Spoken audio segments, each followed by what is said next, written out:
Hey folks, welcome to the Confluence Podcast, sponsored by Confluence Outfitters. Full disclosure, Confluence Outfitters is not responsible for anything that is said, heard, or the opinions of the hosts, co-hosts, or guests therein. I'm your host, Steve Scow, and I'm here with my co-host, fly fishing extraordinary and guide, Luke Geraty, and who is also a self-proclaimed foodie. What's going on, Luke? That's true. I am a foodie because I like to eat food. Steve, I just have to comment. I couldn't even respond to that intro because I'm staring at. I think if you're listening to this podcast, you need to stop and you need to go look at YouTube because Steve Scow has. That's not even a man bun. That's a no. bam bam. No, dude, my wife was like, I think we can do this. And I'm like, do it. I don't care. And then she did it. And I was like, oh, dude, I should not have let that happen. But it totally I'm went worried. down. Okay, but just for our viewers, again, get on YouTube. Can we see the back? Oh, yeah. Yep, you can. Show us the back there. Oh, my gosh. So, wild thing from the 90s? 90s baseball? Oh, dude. Movie? Maybe late 80s, early 90s. I don't know. Dylan was around back then. Yeah. Hey, speaking of which, we have a guest on today on our podcast, Dylan Woodrum. Or is it Woodrum? Woodrum. Okay, Woodrum. Yeah. Dylan is a guide also. He guides for Confluence. He's traveled. He did about 10 seasons in Antarctica fly fishing for penguins. Is that true, Dylan? Yeah, that's true. Absolutely. Yeah. all dry fly fishing. Yeah. No, where do you guide? You're in Oregon. Where do you guide? Southern Oregon and Williamson, Wood, and Upper Klamath Lake. Awesome. Okay. And I've had the pleasure of fishing with you, and we'll be fishing in, a week and a half or something like that? 2 weeks? Week and a half, and cross our fingers, the hexes are coming off, and we should have fun. Sweet. Yeah, so we're going to talk a little bit about those rivers tonight, Williamson and the Wood, and then also Klamath. But Steve, what have you been doing? You been fishing at all? Because last time we recorded a podcast, you tried to give me COVID. Thank God it was virtual. Oh, dude. Yeah, no, I took 3 of those home tests and they all came back positive. So I was 90% certain that I had the vid. Yeah. So no, dude, I had to farm all my trips off to other guides last week. It was horrible. So I'm better now. Was out on the Harley earlier today, and I'm on the jet boats Thursday, Friday, and then I'm back to guiding Saturday. So stoneflies are still hitting from every guide up here that I've talked to. Cool. I went out and checked the river out on the bike today. Still some bugs flying. So yeah, man, just getting better. I gave it to my wife, so that was awesome. I haven't heard about that at all. So is she doing okay right now though, or? Yeah, no, she's better. She still has a bit of a cough, which she reminded me where she got that cough about 30 minutes ago in no uncertain terms. And if I had gotten sick within the last 2 weeks, you would have heard it from me. I'd have been like, dude, I did a podcast with you over the internet and you gave me Rona. Yeah, dude, I was miserable that day we recorded that. I was rocking like 101 temp. That was dude, that was a rough day. It's not good. No. So Dylan, let's talk about your fishing recently. I know you teach in the school year, right? So in the summer is like your main thing. You're just all over that Klamath Basin area. What's it been looking like? What have you been doing? You know, I think it's a slow start right now. We've had a really wet spring in the basin. Good for fish, good for farmers, good for everything. But as far as fishing in the water that I fish, I'm really looking for when it gets hot out. When it gets hot, all those fish in the lake, they have to migrate up the Williamson or up the Wood or into Rocky Point, and that's when it gets fun fishing. So It's been a little slow. Had a really good opening weekend on the Williamson. I've fished the past 2 weekends out there. We're finding fish, but it's not as many as we would like. And the big fish haven't showed up yet. But I would say, I think the lake temps right now are probably close to 60 or so, 58 to 60. You know, it varies from morning to afternoon. And so we need that to get up into the low 70s, and those fish will start sticking their nose in the river. And so I would imagine give it 2 weeks of hot weather, and we're supposed to get it some 80-degree weather, which is not like hot for you, Luke, but hot for Klamath. Yeah. and those fish should come. They should be here. So cool. But yeah. So help, for our listeners out there. First of all, I want to say a couple things about Dylan. I think I was up there was it August? It was like beginning of August. Yeah, it was August. Yeah. So I spent a day fishing with Dylan and his wife. We did the Williamson on day one. And then we did in the morning, we went out to the mouth of the wood, I guess, on the Klamath. And then we went up the wood and fished it. And so Williamson, I have fished that before. It lived up to my recollection of just big fish, swinging damsels, it seemed like, sink tips. Your wife caught a lot of fish and was talking a lot. She's talking a lot of smack. Oh, yeah. She's talking a lot of smack. And then I had to show her what's up at the very end. And then on the lake, so the Williamson was cool. Like, I just think the scenery was cool, but we fished these different spots. I mean, and you could tell, what you're doing. Cause I would have no idea if I was on that river, I'd have just probably spent 4 hours in one location or fished the riffles, but big fish. They're all from the Klamath, from the lake, right, that come up. Yep. And so we did a little bit of indicator fishing, I think, but mostly swinging. And then on the mouth of the lake, there were fish everywhere. That was crazy to see them eat midges, I guess, and, splashing around. But I loved the wood. The wood was, and probably because we were indicator fishing, I got to just put the smack down on your wife, showed her what's up. I hope she's listening to this podcast. She will listen. Yeah, she's not a fan of the bobber. Yeah, she couldn't hang. Couldn't hang. We'll invite Steve over, and my wife and Steve can swing all day. And look pretty doing it. And you and I can fish with a bobber and catch a bunch of fish. Dylan and I will pillage. Yeah. But anyways, let's talk a little bit about the Williamson. Let's talk about that first. Because I'd love to just kind of tell us a little bit about, like, maybe what got you into guiding. That'd be kind of interested to know about that, or maybe even fly fishing. And then, how long you've been fishing the Williamson? What do you love about the Williamson? Just tell us a little bit about it, because I think there's a lot of listeners out there. I mean, every single client I have, for the most part, I always say, hey, there's two places I think you need to get out there. Not Medford. Don't ever go to Medford. Don't fish with Steve Scow. Okay, there's three. I always say Steve Scow. I say Bryce Tedford down in the Delta, because I think for a striper is pretty awesome. And then I say the Williamson, because I think the Upper Rogue, Steve, it was awesome. I loved that trip. And then the Delta's awesome. But, the Williamson and the Wood are just unique. So tell us a little bit about the Williamson. Well, it's a really unique fishery. And and I think you hit the nail on the head when you said if you were fishing it by yourself, you probably would have been fishing the wrong water the entire time.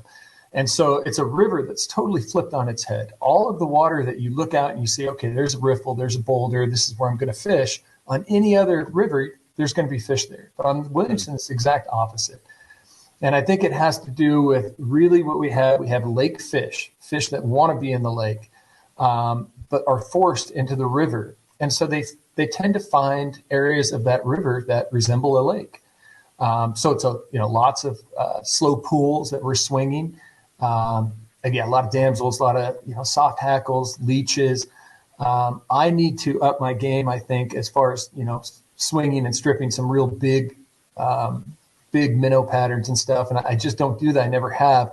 But I'm certain I've talked to people, a young kid who's going to start guiding this year. That's all he does is throw big Montana-style streamers, and he gets into fish. But no, typically it's a still water fishery that happens to be on a moving water. And so you get the best of both worlds. You get that swing that, steelhead, addicts love. You get that swing, but then you also get the strip action too. So if you like, yes. No, I was not laughing because I was thinking like you get to swing, but you also get to catch fish. So, you started giggling when he said strip. Like, he did. No. He did.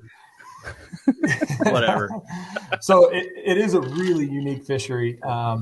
And by far, it's a mystery that I'll gladly try and discover for the next 20 years. It's every year it surprises me. I learn something every year from that river, and it's hard. It's not easy. Maybe that's why I like it so much. But it is enjoyable. Big fish, obviously, that helps. Yeah, and so like, is it? My observation from the two times I've done is the big fish kind of pod up. Seems like there's pods of really big fish all hanging out in one spot or two spot. Not just one spot, but like throughout the river, there's these pods of wolves, packs of wolves. Yeah, they do. They really do pod up, and it can be really frustrating guiding wise. We might set up on a pod of fish and swing bugs over the top of them for a half hour, 45 minutes, and finally we give up and we move down, and my clients are looking overboard. They see 20 big, trophy trout swim out from under the boat. And so it can be really frustrating. It can be really fun, when everything comes together and you can pick on some of those big fish. So typically go ahead, Steve. I was going to say, I've fished the Wood. I've never fished the Williamson. So you're going to have to, I'm a little ignorant to it, but when I fished the Wood, it seemed like there was really no place to get out, wait, and swing flies. So are you swinging from the boat, or is there spots you can swing from the bank or wet weight on this? Yeah, so on the Williamson, there's only a handful of spots. There's a couple of guys that do it, and that's what they enjoy, and they'll go run downriver and get those spots and do some trout spay action on it, or just I use a single hand rod to do all my swinging, a full sink intermediate. And so there's some of the places that we get out, but 95% of the time we're swinging from the boat. Okay. And so, it's a full sink intermediate. So the same system that you would use on almost any still water that you've fished, you just happen to be getting a swing out of it. And when it bottoms out, you give it a couple strips. Everyone has their favorite strip. Maybe it's a 4-inch strip or a slow pull or small twitches, but and I always say I strip it about a quarter to a half of the way back, and then I pick it up and do it again. And I don't know, 75% of our fish are probably on the strip, not on the swing. Oh, really? Yeah. That's cool. Occasionally on the swing, we'll give it a little action, a couple little twitches while it's swinging across a run. But for me, it seems like a lot of fish do come on the strip. Okay, so are you running like a traditional trout spay type fly, or are you just like straight woolly buggers and black leeches? Yeah, well, I grew up, Denny Rickards invented the fly, but a seal bugger, and so when I grew up, that was the only fly you would swing through the Williamson or anywhere in the basin, and so I still use a ton of seal buggers. I think I've downsized them. I have made them more petite, I guess, less bulky than a lot of commercial seal buggers, where, like Luke said, I think a lot of them probably resemble a damsel more so than a leech, but hopefully they're caught somewhere in between. Okay. But I'd be willing to try some trout spay stuff because I love swinging soft tackles too for like caddis pupa. So I would imagine a lot of that trout spay bugs and techniques would work. So right now the hex hatch is starting. What are the other bugs? It seems like when I fished it before I'd fished with you, it was probably 4 years ago. I was using a golden stone pattern. Yeah. And so I'm a Northern Californian, so I'm about to talk some smack about Oregon. Both you guys can get all mad, okay? But I've always found like the Oregon flies are just so not very natural is the best way to put it. Like when we went steelheading, Steve, your rubber legs, you tend to have like really big orange, beads and all that type of stuff. And I remember this golden stone that we were using was like tied with like flash buoy, or it was so bright, so less natural. Is that pretty common for a lot of the nymphers, or is that just the guy I was with? Well, no, I think that is pretty common. I think of my damsels. I fish a real pretty bright, obnoxious green damsel. Nowhere in nature would you find a damsel the color that I fish. On my soft hackles, I love putting a little, purple dubbing at the head to build the head. And, the caddis don't have purple heads, and so I think so. I think a little bling goes a long ways. But you're right, as far as bugs, you probably fished it early in the year when you went 4 or 5 years ago. We get a pretty good hatch of golden stones and yellow sallies. That really the golden stones should be just about over. They've had a weird hatch this year because it's been so cold and so wet. Yeah. So they might still be kicking out some golden stones, but the yellow sallies should be coming off real hard right now. So yellow sallies, you have caddis, PMDs. What else do you got? Tons of caddis, tons of PMDs. Starting in July, we'll get, what I consider good trico hatches, but nowhere near the Montana. When people hear trico, they think, swarms. But we get, a lot of tricos.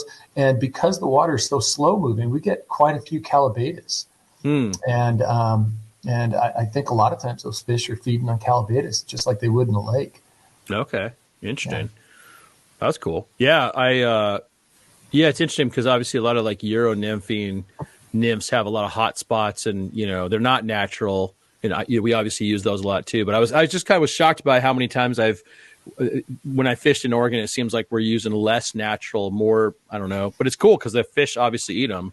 Well, that's interesting. So that even when you're on the Sac, you're using real dull natural colors. Yeah, most of the time. Yeah, I mean the only there's some. Like some of my PMD patterns, have a little pretty bright yellow, some type of a collar or, sparse collar. But, for the most part, I think what works more on the lower Sac is more natural colors. Like in fact, I remember, so before I met Steve, I didn't know we weren't friends yet. Okay. I didn't know he wore his hair like this. So I didn't know I could, but I remember the first, when we went, I was like, looking at, what is it, some kind of zug bug, or I don't even know what it was. You had a name for that big purple woolly bugger type of rubber legs, and it had a big old orange. And I was just like, it's just an ugly bug. Yeah, I was just like, people do use these. I thought these were like little kids bought them. Yeah, I use the heck out of those. My steelhead nymph box, that is all that's in there. I know. I saw, and I just was like, he's not a real guide. He doesn't know. Now, Luke, you haven't tried those on the Trinity? I have. Slay down there. I have, but so I'm sure there's going to be a Trinity guide right now listening who's like, Luke's fake. But in my experience on the Trinity, I think they like black, the variegated, coffee. The more natural stonefly patterns seem to work better. I catch a lot of fish on the Trinity with like size 18 pheasant tails. That's it's just, but I think part of it too is, but I think though, Steve, your fish, here's a theory, is because maybe this fits into the Williamson too, but like, because those are lake fish, right? So you have on the Trinity, these are steelhead that are, really far away from the coast, right? They've traveled up a ways. And it seems like our steelhead kind of turn into trout. I mean, that's the way I fish them. I just fish them like we're fishing, on the lower Sac, essentially. We obviously, our rigging's a little bit different because it's smaller water and whatnot. But yeah, I mean, using just a black rubber legs, brown rubber legs, coffee rubber legs, and then some type of small, size 18 or size 16. Pheasant tails are great. Purple Psycho Princes, Copper Johns, things like that. But it's just an observation. It seems like when I've been in Oregon, and it's not just Oregon, obviously there's other places too. I mean, in Alaska where I grew up, there's no natural bugs. No one uses those. It's all rabbit fur and beads. Yeah, so interesting. Steve, do you feel like that happens on the road, especially in the fall after those summers have been sitting in there all year? Yeah, they definitely get pretty trouty. And you especially late in the season, November, December, I mean that you get a steelhead, that is you're looking at a rainbow trout, just dark spotty colored, gorgeous colored fish, absolutely beautiful, but they definitely, I'm with Luke on that. I'll start fishing them like I'm fishing trout, and I have a lot of success with that. But I'm definitely still going to use a hot-headed midnight ugly bug that is, I mean, it's just a gnarly size 6 nymph. It's huge, but they keep eating it, so I'll keep throwing it. Absolutely. I'm about to say something that I firmly believe, though. And I believe that if you put a bug in front of a steelhead, it's going to eat it. I think 9 out of 10 times, if you can get a good drift and you smack that fish with a stonefly looking thing, it's going to eat it. Contingent on obviously water and flow, rain. But I mean, I just when there's fish in the system and on the Trinity, there's times where it's like I think we could probably throw anything out there. I've caught fish on the Trinity on just about every colored fly possible. But by and large, I think I'm always thinking about trying to match the hatch, so to speak. So I'm using the same things that the stoneflies look like underwater, which are, big, dark. But Steve's flies worked. I want to go on record. I don't want him being. I was like, at first, I was like, I don't know about this big old purple. It's got like neon lights and it was flashing, but it did work. Well, Steve, in your defense, I mix a little bit of purple in every one of my black seal buggers. So see, there you go, man. It's like when I'm swinging for steelhead, I throw purple. Steelhead eat purple. Like a purple pixie, like they'll eat it, and people are like, "That's nuts, dude. It's black or blue or blue and black," but they will eat purple. And I've found that, especially swinging, I found that the smaller the fly, the better I do. Really? And it's just, and I don't know, maybe that's just me. Maybe that's how I caught the first 4 steelhead I ever caught on the swing. So now that's my confidence fly. But if I only had one option, it's going to be a smaller purple pixie, and I'm gonna fish it well, and I guarantee you it'll catch fish. Mm-hmm. That's a confidence thing, though, too, right? I mean, 100%, yeah. Yeah, it's funny how everybody has their confidence flies and confidence set up, and they're just like, no, this is the only thing that'll work. Yep. Because dude, I've done it where I've thrown a different color, or I've gone to like a bigger intruder, and I just, after half a dozen casts, I'm like, oh, dude, this isn't working. But even with a purple pixie on those same half a dozen casts, I wouldn't have got a bump, but I'd have been like, this is the one that's going to work, and I'll fish it. So, yeah. Hey, back to Williamson. I just thought, Dylan, what's the biggest fish you've caught over there? I've had a client land one at 33 inches, and I've landed one at 33 inches. So, yeah, it's really is unique in that sense. Decent fish. That's decent. Yeah, it's not all about big fish, but it does help knowing that those type of fish are out there. Yeah, come on, Dylan. It's always about big fish. You add 12 inches to the fish you catch, man. Like, yeah. Steve and I became friends. We were both like, okay, we're on the same page. Yeah. Okay. Good. All right. I can drop that act then. Yeah. Well, it's just what makes these fish so unique. So that's cool. Any Klamath Basin trout, at year 3 they'll be 20 inches, and that's year 3 they're at 20 inches. Wow. Yeah, at year 3. So and that's with 1 year spending their first year of life in the Williamson or the Sprague or the Wood. So really, we're talking about 2 years of feeding, and they exit the Williamson Wood. They're about 5 inches, like a steelhead smolt. And so in 2 years' time, they put on 15 inches of length and mass. And so it's just an incredible fishery with the petri dish, which is Klamath Lake. There's so much food out there, tui chubs and fathead minnows and leeches, of course, and chironomids galore. If anyone's ever driven by Klamath Lake, they'll know about how many midges are out there. Yeah. They're all over your windshield. Yeah. All over. And so it just allows those fish to grow so fast. And I mean, on top of that too, they live longer than a typical rainbow trout. They've been documented 9 9-year spawner. Okay. So that means that, so spawning, so you're not spawning until, documented, I think 7-year spawner, somewhere around there. You're not spawning until 2 years in. And so, we're talking 9, 10, 11-year-old fish that have lived in that lake and grown really big. So yeah, wow, that's great. That's good. That's good fishery. Yeah. So Williamson, good river, and you have availability July, August. Mm-hmm. That's pretty much or June, July, and August. That's kind of the 3 months that you focus on that river. Exactly. Yeah. June, July, August. It fishes in September, but unfortunately I'm back in the classroom where I'm sitting right now. Yeah. And so September gets a little iffy. A lot of times it's great in September. But these fish, like I said, they want to be in the lake. So it only takes one cold spell, one couple cold evenings, and those fish turn around and they're cruising as fast as they can to get back out to that lake. So I fished it and done amazing. And I fished it in September where I truly felt like I was fishing an empty river. So, So I've heard someone told me, and we talked a little bit about this, but that at one time all those fish were steelhead that got, dammed up. Is that true? What's the, cause it's kind of its own thing. And then there's this red band thing that you Oregon people try to think you're cool cause you have red bands. And it's scientifically proven. Is it what it, I'm all about the McCloud. Yeah. I'm all about the McCloud, man.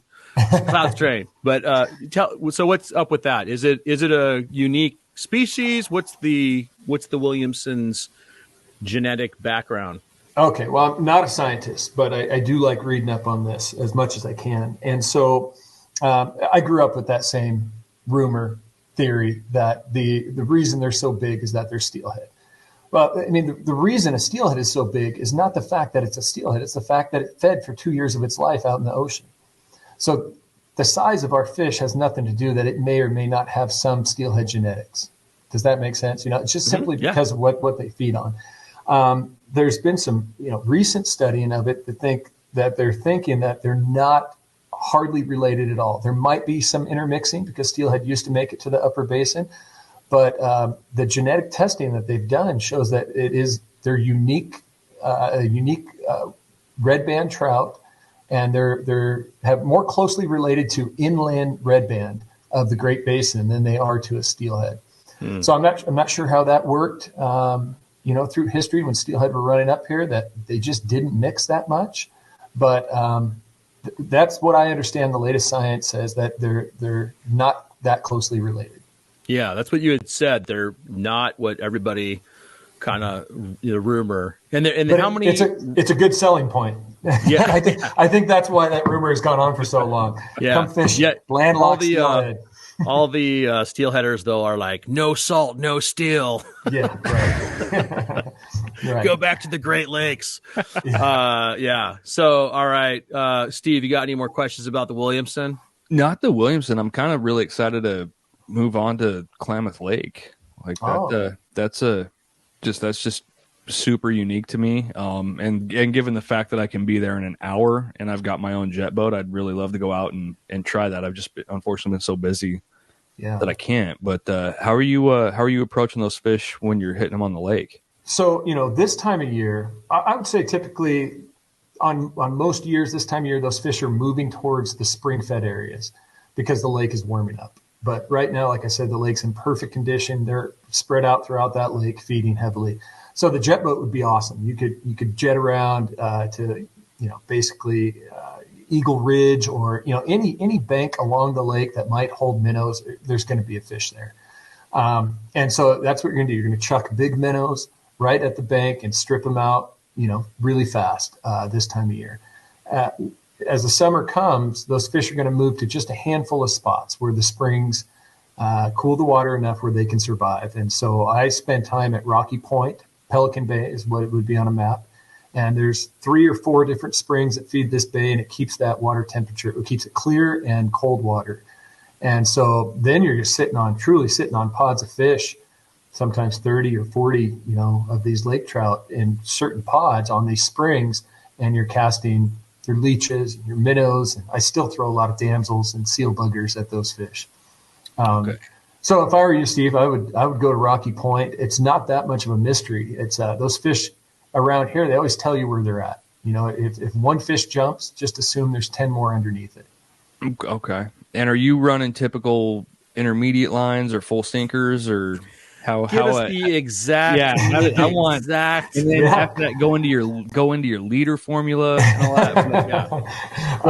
I'm not a big Stillwater guy. I've fished Wiki Up and Crane Prairie and all that, and it was kind of a thing for me to be like, I gotta throw a sinking line on my fly line right now that I don't own. So Stillwater to me was new, and I just moved to a bobber setup. So are you typically? I'm assuming you're stripping on a sinking line, or at least an intermediate with a sink tip. Yeah. So I fish with a full sink intermediate. I have a hover line, which is like one step less than intermediate. Mm-hmm. That sinks at like 0.5, 0.5 inches per second. So it's an even slower sink. And off of that, I'll run a 9-foot tapered leader. and I'll add 4 feet of tippet down to, I like to try and keep it in 4X, but occasionally in August, I drop down to 5X. Really? And so it's it's a really long leader with that full sink line, and casting's a big deal in the basin. Being able to chuck some line really, really helps, especially when you're fishing on the lake. You're fishing in these springs, and you've got to be able to make that cast to get it just away from the boat so you don't spook the fish. Okay. You'll get there, Steve. How do you approach? What's that? You'll get there, Steve. I appreciate that.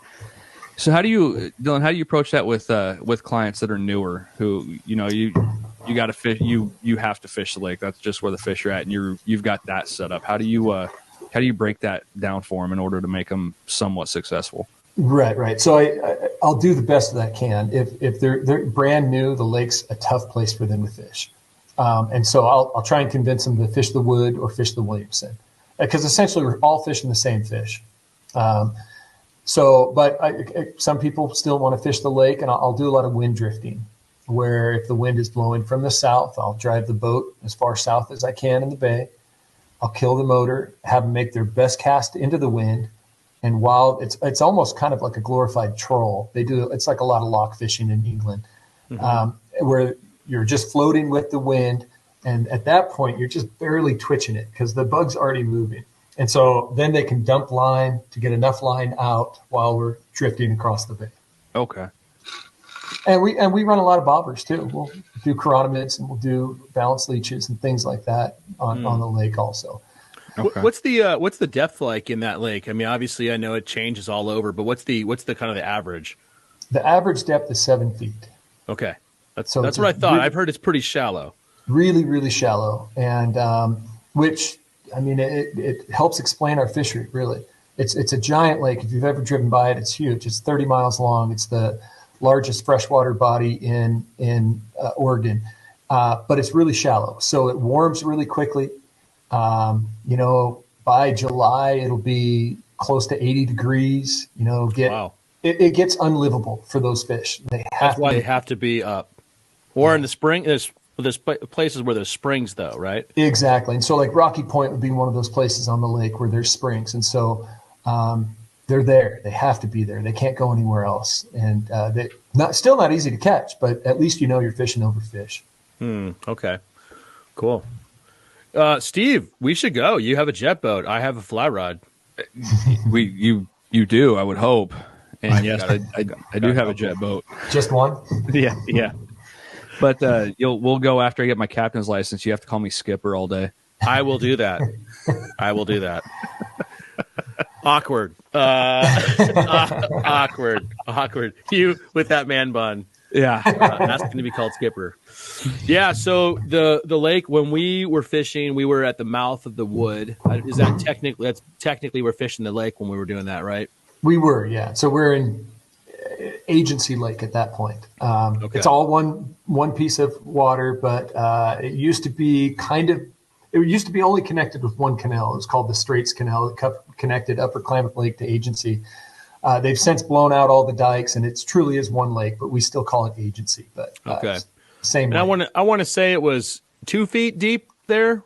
It was very shallow. Yeah, it seemed like it was really shallow there. It was 2, 3, 4 feet deep. Okay, because I know we were casting those sinking lines and just stripping pretty much right away. We weren't really letting them get down. Mm-hmm. But I think we put out a video. Confluence put out a video somewhat recently on the Wood that day, and I was just looking at some of the footage, and I just remember there were fish literally everywhere, Steve, like all around us. They were just jumping everywhere. It was crazy. I was like, I would like to catch one of those. No, I remember the day that my son and I went over and fished the Wood with a guide when I was working at the sheriff's office. It was his dad and took us out, and it was an orthodox way of fly fishing. We were basically just feeding line out around these bends in the water and then stripping them in. But the fish we caught were just slab trout. I mean, they were huge. It was fun, man. It was a lot of fun. Yeah. I liked the actually I think the best part of that trip was though when you were towing the boat, you were literally out towing the boat, and your wife was drinking a beer, and it was like 9 a.m. Yeah. I was like, well done, Kim. Well done. She has me trained well. Yeah, I was impressed. Yeah. So we fished the mouth, and then we went to the woods. So let's talk about the wood, because that is my favorite. I almost felt like, so you're surrounded by meadows. There's grass everywhere, slow, just bends everywhere. You're just fishing these snake-like, yeah. Oh man, and those fish were there, and you literally would say, "Okay, we should catch one here." Caught one. It was like every single corner there was. It doesn't always work like that, but I like when it does. Yeah, I do too. No, it really is. It's a true spring creek. But crystal clear water, cold water, and it serves as another sanctuary for those fish to run up during the summer months. And so you fish the lower wood, and that lower wood is predominantly red band, and then up just about upstream into the headwaters from where we went, which is upstream of Crooked Creek, it becomes almost all browns up above us. Yeah, and so there's different sections of the wood. And, the upper wood, I prefer to do a lot of dry fly fishing, hopper dropper stuff. You can still nymph all that and swing it for sure, try and get a big brown. But it's different. And once I get down low in the system, then I switch over and I start focusing on trying to get a red band. Okay. And so we'll do a little bit of everything. We'll do some bobber fishing on that lower wood, and that seems to work pretty well. We'll swing. It's too easy. Yeah, it's cheating. It's too easy. How big is a big brown? Oh, I'd say anywhere from 2 to 5 pounds. Wow. It certainly come bigger. ODFW has a great picture online of, I think it was an 18-pound brown or something silly, something huge. Wow. That they shocked and took a picture of and released. Yeah. So if you're dry fly fishing, our last episode, Steve and I debated the proper way to dry fly. And which setups, and actually weren't really debating, but we found out that he likes a chubby Chernobyl, purple, big one. It worked. No purple. It worked. No surprise on the purple. Yeah, there was no. What's your dry fly like? What do you like to do when you're rigging up your dry fly? Like, how long's your leader? What are you tapering it down? Are you going to the fly shop like Steve does and get those packs? The great, easy, nice tapered. What do you do? No, I don't. I'm really simplistic. I still have a 9-foot leader that I'll cut off and maybe put a foot of fluorocarbon. If I'm fishing some, real fine dry fly, mayfly or something, just to sink it a little bit to make it a little softer. But on the wood, I'm usually fishing a hopper. And so to me, it's like not bigger, but, I like splashy cast. I'm looking at a size 12 hopper typically. Cool. And so then it's not that complicated, at least the way I know it. It's a 9-foot tapered leader, down to 4X, and that's what I fish. And my dropper, I might run 5X off the nymph if I'm running a dropper. Okay. What kind of distance? I mean, does it depend? What's your distance from? I'm pretty standard at 2 feet, just to keep things simple. I kind of stick right there. Okay. Steve, would you like to respond to that? He had me at splashy casts. Okay. So that's my kind of dry fly fishing, man. The worse I can make the cast, the better it is for everybody. Yeah. We just don't have a whole lot of, I guess, classical dry fly fishing. Mm-hmm. It's something that's on my bucket list. I've tied a bunch of bugs this year. I'm going to become better at catching these red band on some small mayflies, on some caddis. But typically we have the hex on the Williamson, which is, again, big giant bug, splashy cast. We fish hoppers on the wood, and I don't branch out enough. We fish golden stones and yellow sallies early on the Williamson, but that's one area of my game I want to improve on is trying to become very few people do it. I got to go yell at my kid real quick because he's screaming and I can hear him. So I'm going to go pipe him down. You guys keep going. Dylan and I will take care of this. So when you're kind of talking about doing more traditional dry fly, stuff. Do you have clients that want to do that ever? Yeah, they do. And I will, I'll tie on an Adams. I'm not very clever with my dry flies, and they catch fish, but they're just the small fish. And, if that's what they're looking for, that's fine. But typically people come to the Williamson and they want the big one.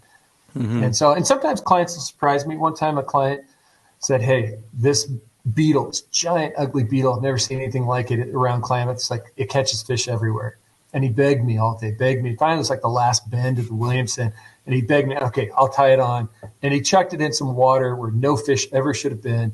And he caught like a 5-pound trout. And so I had to eat crow, the rest of the day. And it was, I both hate and love when that happens. I know. It's like, get your flies out. This is crap. And then, well, I got one. I meant mend. Yeah, exactly. That's cool. Yeah. So the Wood is a river. You're kind of able to do a lot of different techniques. What's your setup for your indicator? What are you doing? Yeah. So what I went to last year, and it saves on leaders, and I think it's a lot easier to switch out, is I'll still buy a 9-foot tapered leader. Then I cut off like 2 to 3 feet right when that taper starts getting small, and I tie a tippet ring on. And then I go straight 4X fluorocarbon off of that tippet ring, depending on the distance. I like my bobber to be just, right above that tippet ring. It kind of comes from that Euro stuff where a smaller diameter line is going to get bugs to sink more. And I felt like last year I could get smaller bugs deeper rather than running the full taper down, having to run a big stonefly. And so a lot of times I'm just running 2 small bugs on the Williamson and Wood, and I feel like that's helped a little bit. So a 9-foot Are you throwing any split shot on that at all? No split shot. Just two tungsten heads. I usually run a jig nymph of some sort on the bottom, and then I tag out in a Euro style. My favorite nymph, whether it's a copper john or a Prince nymph. Prince is always good for me around here. So cool.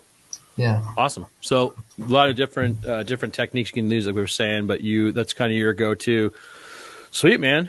Well, I guess it kind of depends on the time of year. So like early, if I had, I'm not fishing tomorrow, but if I was fishing tomorrow, I would probably go with a golden stone nymph tied to the bend of the hook with another nymph, because those fish are feeding on golden stones. I want everything close to the bottom. And as the summer progresses, I want to hit 2 different water columns.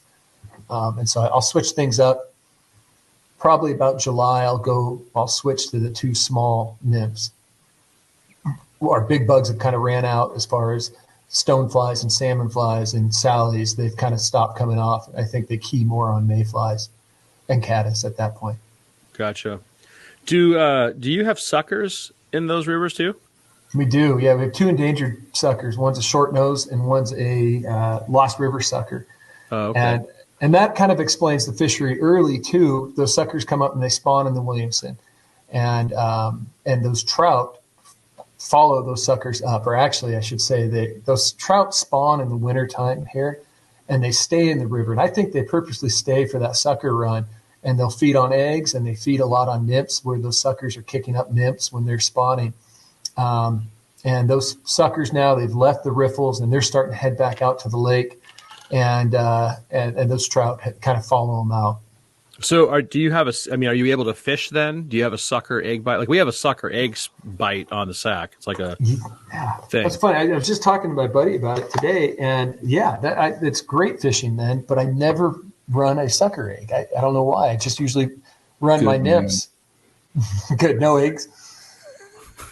Okay, listen, yellow bead, 1.5 inch, pin it above the hook. You will catch a lot. I don't know why we keep coming back to this. Ladies and gentlemen who are listening, do not do what Luke just said. Hey, listen, do you want to catch fish?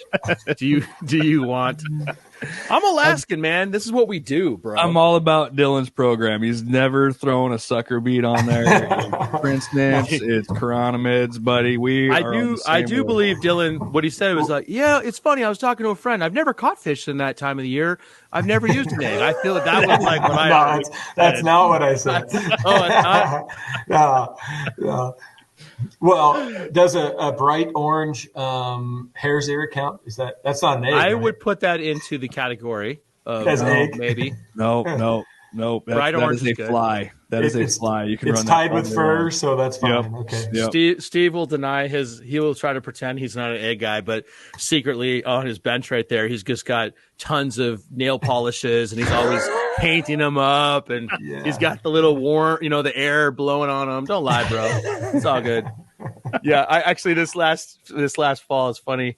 I still have my like Alaska egg box, and I have all my nail polishes in it, and this guy's like, do girls come out here and do their nails? I was like, yeah. It's pretty funny. Yeah, so that's pretty awesome, man. Well, you have some great fishing up there. Klamath Falls is where you're out of. You are, I guess, what would that's you're about 3 hours away from where I live in Red Bluff. So it's, I guess it'd be about 5.5 hours from Sacramento. So super doable. Doable. Yeah, really. I get a ton of clients from Sacramento, from Redding, from that area. Yeah. Yeah. Oh, that's great. I get a lot of clients that seem to be passing through, going to Central Oregon. They'll stop and fish a day or two on the Williamson. They're heading up to the Deschutes or, to fish the high Cascade Lakes. And it's a nice stopping point for a lot of people. Yeah, that's cool. That's awesome. Sweet, man. Well, I appreciate you giving us some intel on that. We should, we'll definitely have to get Steve onto that lake though with his jet boat. So that would be epic. Absolutely. Yeah, I'm in Medford. I can be there in an hour ish. Yeah, it's no problem. No Dylan, problem. You might not want to show him much there, because if he's an hour away, he'll be like, oh, I'm guiding the lake now. I'm guiding Klamath Lake.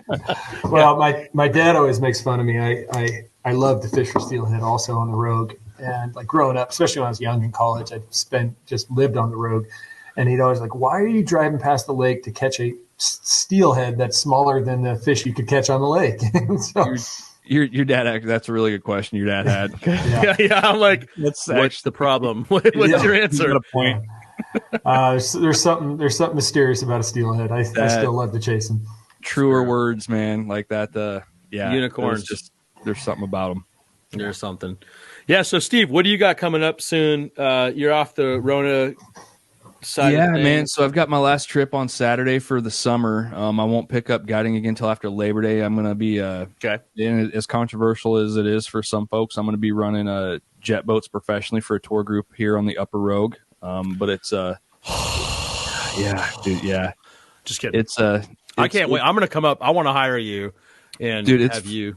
Dude, it's fun. And the confidence game for me going through and doing that every day, 4 times a day through Labor Day is going to be, you look at that, there's nothing I can't conquer on a river for fishing, within reason. I mean, I'm not going to be like shooting class 4 rapids on my boat, but it'll help out. But beyond that, dude, I found a mentor and I'm going to go for my, FFI certified casting instructor. So that's going to be a long, challenging, and arduous journey to get that done, but we'll break my casting stroke down completely and start back up from scratch and make it better, make me a better caster, make me a better instructor. So that's awesome. That's exciting.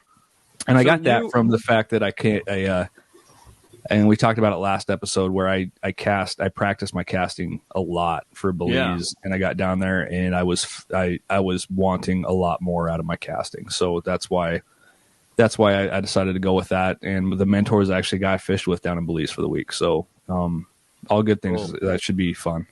So what do you, is that a lot of different types of casting? What would be the... It's a lot of different types. And I don't know much about it. I'm just kind of delving into it, but it's a lot of, reach casting, roll casting, accuracy, but no tailing loops at all throughout the entire exam. But able to throw a tailing loop on demand when they tell you, okay, next one's a tailing loop. You need to be able to throw the tailing loop, and you can't just do it, add a bunch of speed and power to get that tailing loop. You have to be able to do it at the same speed. So the main thing from what I've read that I'm getting out of it is it's all about being able to cast perfect under any conditions with any rod, but then be able to teach that.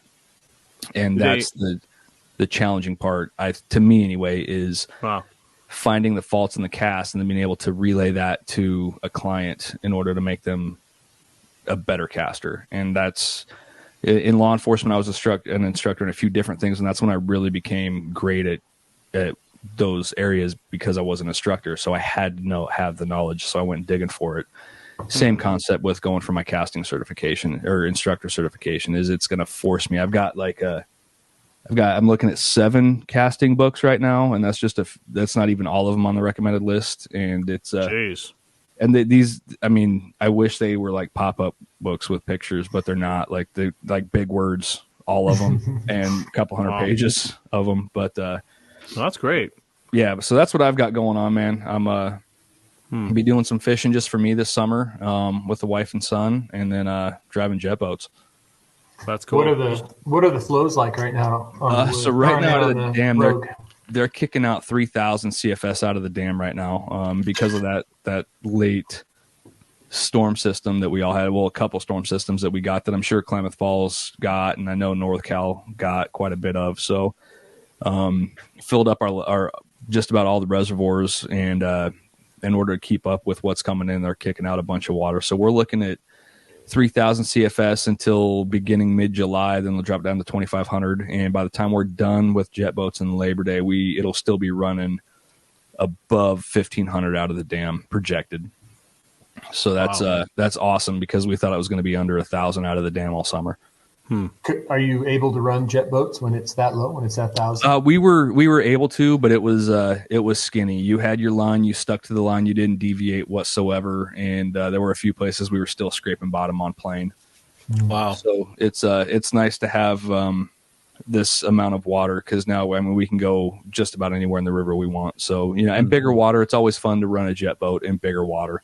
Kind of the opposite with a drift boat, but in the jet boats, it's a blast on some of these bigger riffles that we have. I guess you'd classify them as a rapid, where you get these big wave trains, and you can get the folks wet, and that's what they're on the boat to do. They're on the boat to get wet and have fun, and these flows are definitely helping out with that.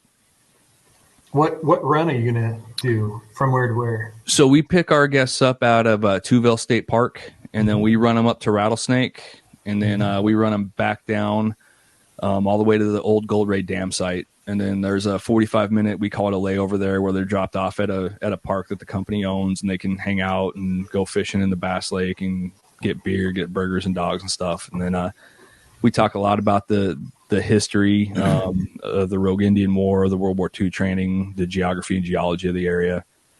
So it's a lot of fun, man. It's not a job I ever thought I'd be able to do. You always like, man, that dude's like living life. That dude's got the job.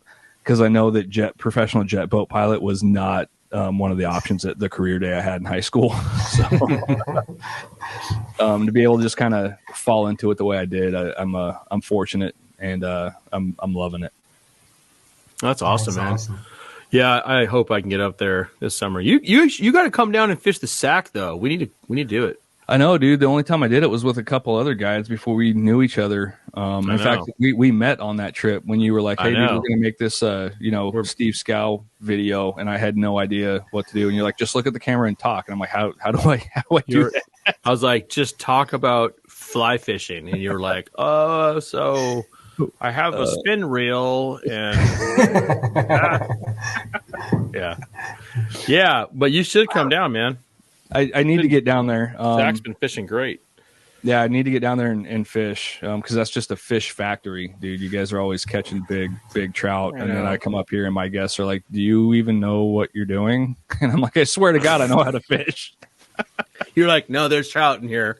Yeah, I promise. Sleeping. But Dylan's an hour from me, so that's true. That yeah, that's awesome. Yeah, that's crazy. So, Dylan, what's your next couple of weeks look like? Well, school gets out tomorrow, and taking the family to Boise. Whoa, hold on. School's not out? No. Oregon schools. I don't know. It's June 15th. I know. It's bad. It's a week longer this year for whatever reason. So then going to Boise, and then I think a couple days, and then I'll be on the river until the end of June, until early July. And I got some days opening up then. So sweet. get into the swing of things. I'm looking forward to it. I can't wait. Yeah, it's gonna be fun. How about you, Luke? Does the sack ever shut off? Is there ever a time you can't fish? Oh yeah, That's actually a good question. I'd like to know that myself. Yeah. the sack for some people it shuts down, and for others it's always hot.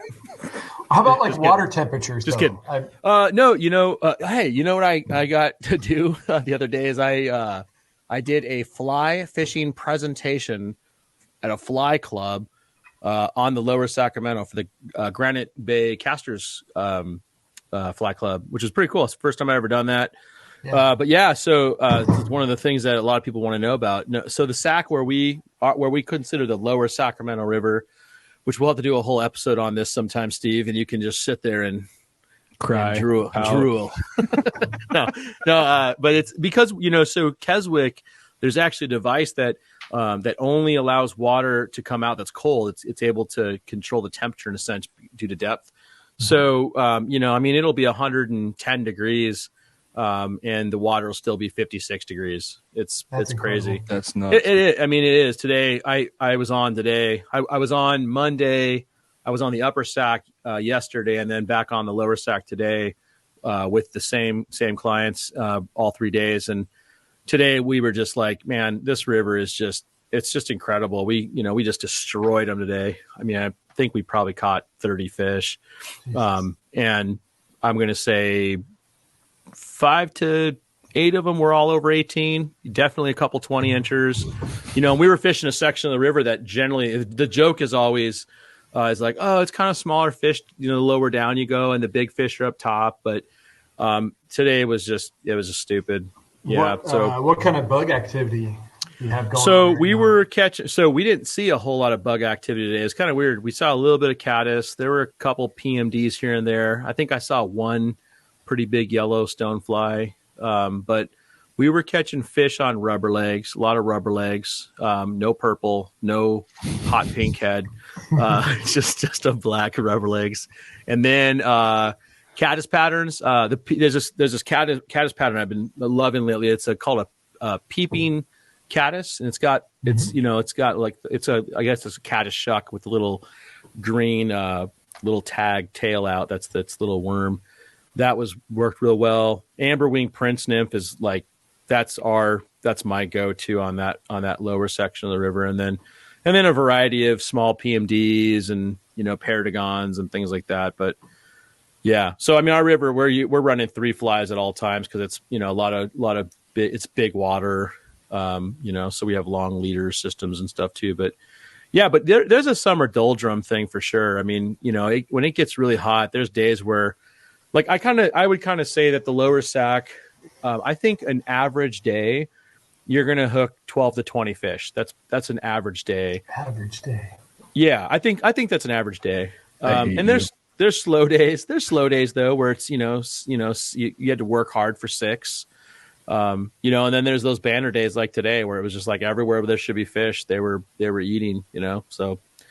Yeah, no, it's where I'm very fortunate. I mean, that's kind of part of the reason why it's like I've gone to Montana a number of times and with a really good friend of mine, and every time we go, we're like, this is awesome. This is really cool. But man, we live 30 minutes away from, just ginormous fish, because there's a section on the Lower Sac where the average size fish is 18 inches, wild rainbows, Yeah. Pretty cool. So, but tomorrow I'm on the McLeod, so I'll be walking around, sweating my face off, and be really, really fun. Will that be like tight lining, or will it be dry fly fishing on the cloud? Or well, it's going to be an interesting day. I have a dad with an 8-year-old and a 5-year-old. So Operation Get That 5-year-old a fish. That'll be absolutely. Yeah. So I got that Echo Gecko fly rod. You guys seen that one? Oh, yeah. Dude, my son has that, and I use that thing all the time. I love that rod. It's legit. So I'm bringing that, and then obviously a couple single hands. So, but yeah, we'll see. It'll be the guy seems like a really nice guy, and he's just excited to get out. So nice. Oh, yeah, that'll be fun. Yeah. So anyway, that's kind of a great segue for us to wrap up. But Dylan, we really appreciate you taking the time to jump on the Confluence podcast because you're a Confluence guide. So thanks. Thank you very much. This is my first experience with the podcast. It was fun. Yeah. Well, I think if anybody's listening and you have questions or topics that you'd like Steve and I to get to, throw those in one of the comments, send us an email. Actually, send Steve an email. He loves email. You can contact him. Yeah. Go. Yeah. Yeah. Go ahead and send me an email. Yeah. He'll be right on it. So, Steve, what do you think we should be talking about in the next episode? Though, what would you like to see us talk? We got to get Andrew. I told you I got Andrew's book, man. Dylan, did you know Andrew wrote a book? No. What's the title? It's on Plumas. I think it's on Plumas County. I ordered it, man. Okay. I got it on Amazon. I had to pay like $900 though because it's out of print. And I'm hoping that when we have him on, like maybe I can get him to come in and we can do the episode together, so I could try to have him like sign the book. Yes, absolutely. Yeah, absolutely. Yeah, no, he'd be a great guest. Talk about how he started Confluence and how he got started guiding. That'd be a good. I get the feeling he doesn't want to be associated with Steve and I. That's kind of the. Steve has to always introduce it and say that he's not responsible. Yeah, which is funny because we haven't sworn once on this podcast. Like not once. Yeah. And usually, I'm just waiting for Steve. Usually I can't make it from my garage to my pickup. That's 8 feet without like 4 F-bombs. Yeah. You've been doing good. I've been, dude, there's a lot of like biting my cheek. It's like hamburger right now. Steve's really trying to get Sims to sponsor this podcast, so he just doesn't want to offend anybody. So. Exactly. That makes sense. They should be. Yeah. So anyway, hey, you guys, thanks for listening. If you have been listening, you can check out Confluence Outfitters on our YouTube channel. We've got videos. We put out regular videos, try to at least, and we'll have some more coming out that'll be kind of on how-tos, and then we're also on Instagram and Facebook. And Steve, what are you gonna say to sign us out?